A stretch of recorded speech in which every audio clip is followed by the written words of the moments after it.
I have from different times. This is Exile on Main Street. This is like one of my favorite records ever. Buddy Holly. It's like just a couple of great ideas. It's very, it's like 2 minutes. Here you go. This is it. This is all you need.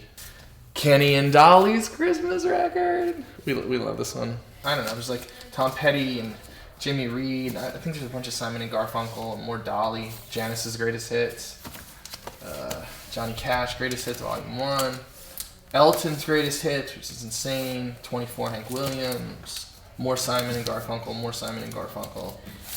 And on the bottom of the pile, The River. It's just like the band is so much fun. And the saxophone just like getting it. All the records that I really love, I feel like they explore a lot of different territory, and this one definitely does. There's quiet things and loud things, rock and stuff and poetic stuff, and so, and I love this picture. That's some of my records. Some of my great big pile of records.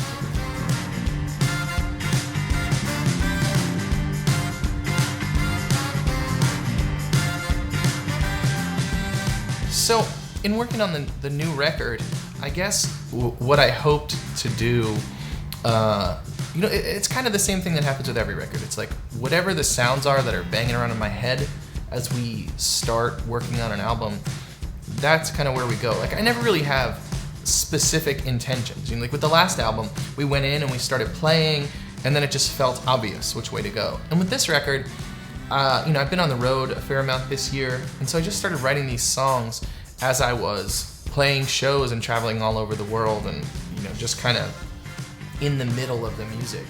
And so in some ways for me it feels like a continuation of what I was doing the last few years, just trying to write these songs that feel honest and kind of rooted in where I come from as a musician and how I started out playing.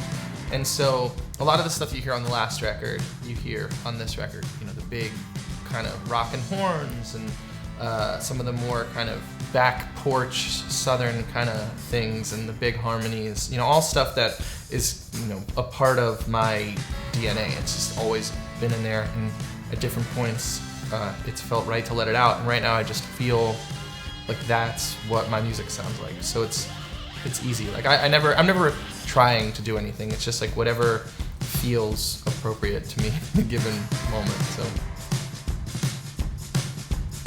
Bad for Your Health is influenced by my really sad, miserable spring break experience where nothing went right, and I ended up with my friend Chris just sitting on the side of the road drinking natural light, from a 30 case of canned beer. It's just like, what did we do wrong here?